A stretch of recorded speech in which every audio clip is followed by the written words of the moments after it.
Question number 14 जरा देखें।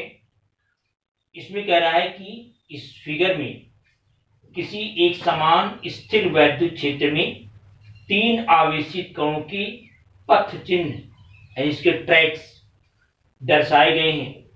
तीनों आवेशों के चिन्ह बताइए और इनमें किस कण का आवेश संहति अनुपात यानी Q/M आवेश और द्रव्यमान का अनुपात किसका सबसे अधिकतम है, ये आपको ज्ञात करना है।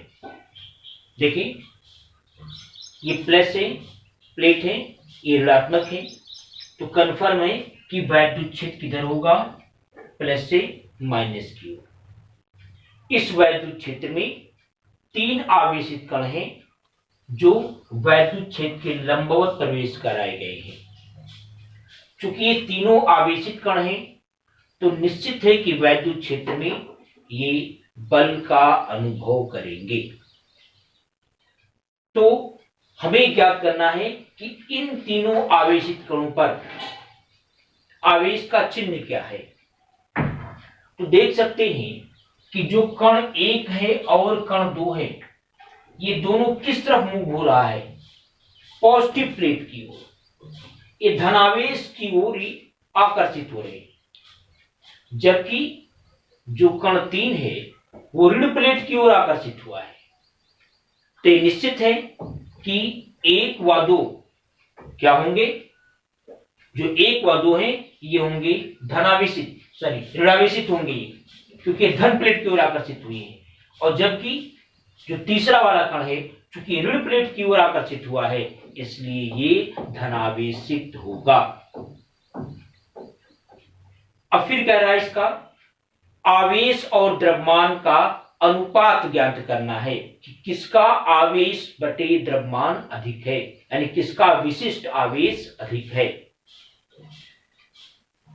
तो ये कैसे ज्ञात करेंगे, देखिए ये y एक्सिस है, x एक्सिस है। जो तीनों कण प्रवेश कर रहे हैं वो x अक्ष के अनुदिश प्रवेश कर रहे हैं, x अक्ष की डायरेक्शन में प्रवेश कर रहे हैं। यानी आरंभ में किसी भी कण का y अक्ष के अनुदिश कोई वेग नहीं है, यानी y अक्ष के अनुदिश तीनों का प्रारंभिक वेग क्या है, शून्य है। तो अगर मान लो कि y अक्ष के अनुदिश हम तय किए गए दूरी को y से व्यक्त करें, तो फार्मूला हमने पढ़ा है s बराबर ut plus half at square, इस फार्मूले से। तो दूरी हमने क्या लिया y, u का मतलब आरंभिक वेग, y अक्ष की दिशा में आरंभिक वेग सबका शून्य है क्योंकि सारे के सारे कण किधर प्रवेश कर रहे थे, जबकि y अक्ष के अनुदिश तीनों का आरंभिक वेग क्या था, शून्य था। तो u के स्थान पर क्या हो जाएगा, शून्य हो जाएगा। तो y बराबर ये शून्य होगा, तो हो जाएगा हाफ at स्क्वायर। a का मतलब त्वरण, त्वरण माने आप ये कह सकते हो, a के स्थान पर आप लिख सकते हो F/m बल बटे द्रव्यमान, फोर्स बाई मास। F बराबर देखिए क्या है, जब भी वैद्युत क्षेत्र में कोई आवेशित कण रखा हो या मूव कर रहा हो तो उस पर लगने वाला जो वैद्युत बल है वो होता है क्या, F बराबर E into Q. E into क्या होता है, Q। इतना वैद्युत बल लगता है वैद्युत क्षेत्र में। तो ये तीनों जो आवेशित कण हैं इन पर लगने वाला जो वैद्युत बल होगा वो होगा F के स्थान पर हो जाएगा E into Q by M into T square. अब देखिए y बराबर half E Q by M को अलग कर लिया एक साथ टी स्क्वायर। सारे कणों के लिए वैद्युत क्षेत्र इक्वल है, E का मान सबके लिए समान है, T भी सबके लिए समान है। तो जिसका y अधिक होगा उसका Q/m भी क्या होगा, अधिक होगा, यानी Q/m y के अनुक्रमानुपाती है, डायरेक्टली प्रोपोर्शनल है। तो हमें देख रहे हैं कि Q बाई एम उसका अधिक होगा जिसका Y अधिक हो, यानी जिसका विस्थापन Y अक्ष की दिशा में ज्यादा हुआ हो उसका Q बाई एम अधिक होगा। तो देखिए किसका अधिक विस्थापन हुआ है, तीसरे वाले कण का। तीसरे वाले कण का विस्थापन सबसे अधिक है इन दोनों कणों की अपेक्षा, इसलिए हम कह सकते हैं कि जो तीसरा वाला कण है उसका Q बाई एम सबसे अधिक है। अब नेक्स्ट क्वेश्चन पर चलते हैं। क्वेश्चन नंबर 15 देखें। एक समान वैद्युत क्षेत्र E का मान दिया हुआ है 3 × 10⁻³ I न्यूटन प्रति कूलाम, ये दिया हुआ है, और इसमें A पार्ट B पार्ट 2 है। A पार्ट कह रहा है इस क्षेत्र का 10 सेंटीमीटर भुजा के वर्ग के उस पार्श्व में जिसका तल YZ तल के समांतर है गुजरने वाला फ्लक्स क्या होगा। ये कह रहा है, ये कंफर्म है E की डायरेक्शन किधर है, X अक्ष के अंदिश, क्योंकि इसमें यूनिट वेक्टर I से गुणा हुआ है, इसलिए E की जो डायरेक्शन होगी वो किधर होगी, धन X अक्ष के अंदिश। अब एक तल रखा हुआ है, एक स्क्वायर है, एक वर्ग है, जिसका साइड कितना है 10 सेंटीमीटर। जैसे मान लीजिए ये कोई तल है, आप ले ले, ये 10 सेंटीमीटर है, ये भी क्या है 10 सेंटीमीटर, इस तरह से। तो इसका क्षेत्रफल कितना हो जाएगा 100 वर्ग सेंटीमीटर। ये ऐसे रखा हुआ है, कैसे रखा हुआ है, ये y एक्सिस है, देखिए ये x है, ये y है, तो ऐसे क्या हो जाएगा z, x y z। ये y और z तल के पैरेलल है, y z तल में है, इसका मतलब है कि ये, तो ये जो इसका ये तल है ये y z तल में है, यानी x अक्ष के क्या है लंबवत है। तो इसका जो क्षेत्रफल होगा a बराबर कितना होगा 10 × 10 यानी 100 वर्ग सेंटीमीटर होगा, 100 सेंटीमीटर स्क्वायर। और चूंकि एरिया एक वेक्टर क्वांटिटी है, एक सदिश राशि है, तो इसकी डायरेक्शन किधर हो जाएगी, इसके लंबवत, इसके परपेंडिकुलर, यानी किस दिशा में होगी, एक्स अक्ष के अंदिश। तो इनटू क्या हो जाएगा I,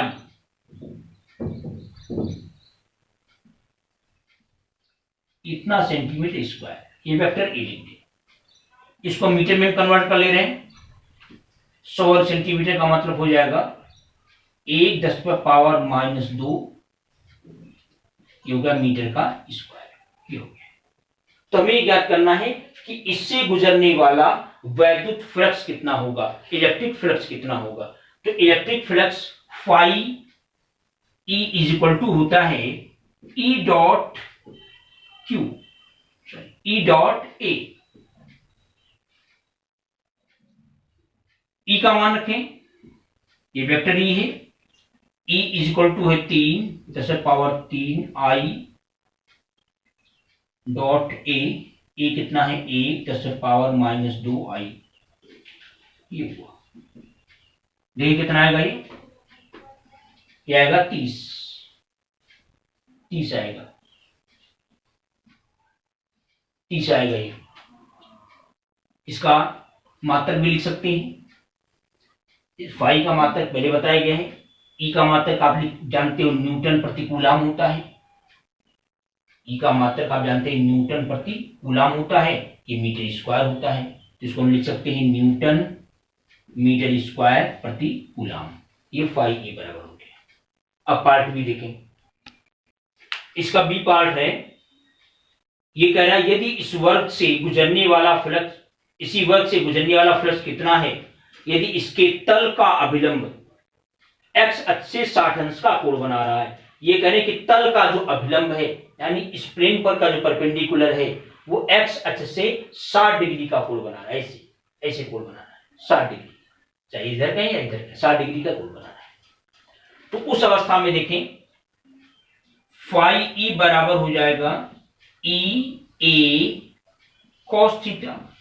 E का परिमाण कितना है 3 × 10⁻³ A, ए की वैल्यू थी 1 × 10⁻⁻2 और cos थीटा का मतलब हो जाएगा cos 60 अंश,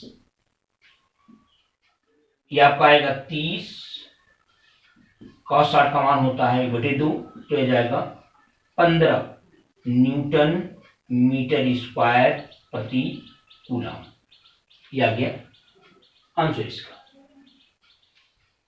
अब नेक्स्ट क्वेश्चन पे चलते हैं।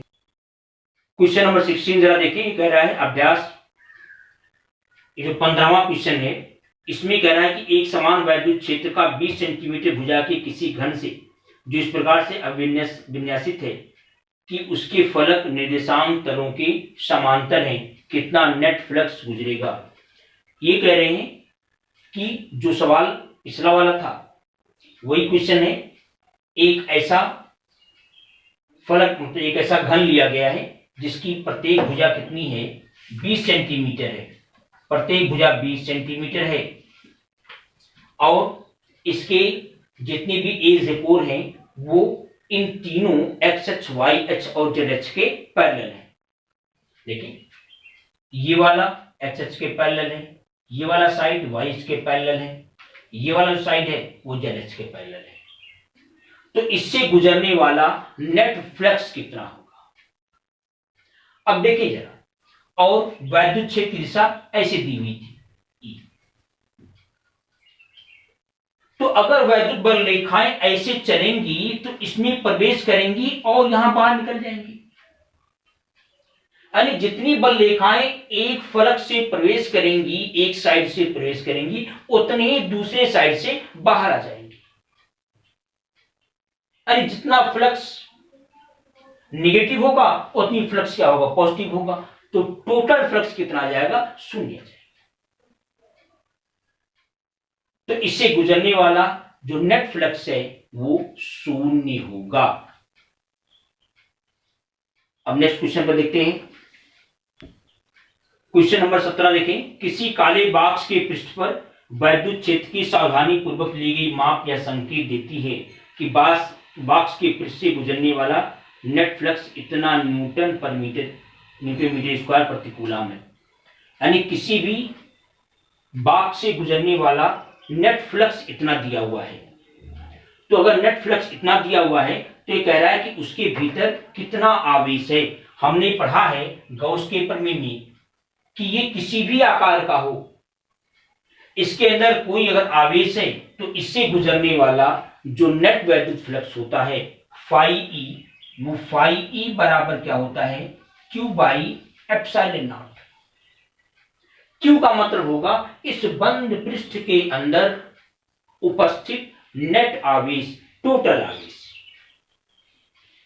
तो ये कह रहे हैं कि कोई बंद पृष्ठ है, इससे गुजरने वाला नेट वैद्युत फ्लक्स इतना दिया हुआ है, तो इसके अंदर का आवेश पूछ रहा है, परिणामी आवेश पूछ रहा है।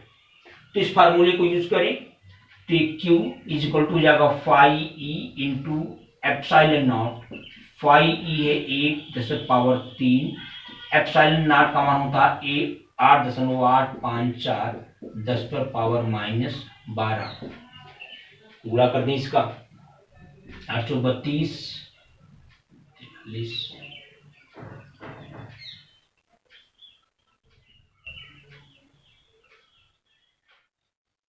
इसमें रखेंगे आप 10⁻12 3 -9 कितना ये आ जाएगा 7.07 10⁻⁻8 इतना कूलम आया। अगर आप इसको माइक्रो में लिखना चाहते हैं तो माइक्रो में हो जाएगा कितना जी, -6 पावर कर दें, यहाँ पर इसको कर दें 707, या इतने आंसर लिख दें, कोई हो सकता है इसमें। एक बार इसको फिर से दोहरा लेते हैं। ये कह रहा है कि कोई भी बंद पृष्ठ है, इससे गुजरने वाला फ्लक्स, वैद्युत फ्लक्स इतना दिया हुआ है। तो पूछ रहा है कि इसके अंदर का नेट आवेश कितना है। हमने गॉस के प्रमेय पढ़ा है कि नेट आवेश अगर किसी भी बंद पृष्ठ के अंदर, वो किसी भी आकृति का हो, अगर वो क्यू है तो उससे गुजरने वाला जो फ्लक्स होता है वो फाई ई बराबर होता है क्यू बाई एप्सिलॉन नॉट। तो फाई ये दिया हुआ एप्सिलॉन नॉट पता होता है, क्यू हमको ज्ञात करना है, तो क्यू बराबर इतना, फाई ई का मान लाकर यहां से रखें, एप्सिलॉन नॉट का मान इतना होता है, तो इनका गुणा करेंगे इतना आएगा, इतना कूलाम लिख सकते हैं। आप चाहें तो इसको माइक्रो के फॉर्म में भी कर सकते हैं। माइक्रो फॉर्म में कैसे करेंगे, ये -8 पावर है, इसको -6 पावर बना ले, -6 पावर बनाएंगे तो 10 यहां जाएगा 0.7, यहां दशमलव आएगा, इतना हो जाएगा। अब इसको लिख सकते हैं 0.07 माइक्रोकूलम, ऐसा भी लिख सकते, चाहे आंसर इस फॉर्म में दे या इस फॉर्म में दे, किसी रूप में हो सकता है। अब इसके आगे का क्वेश्चन आप नेक्स्ट वीडियो में देखेंगे।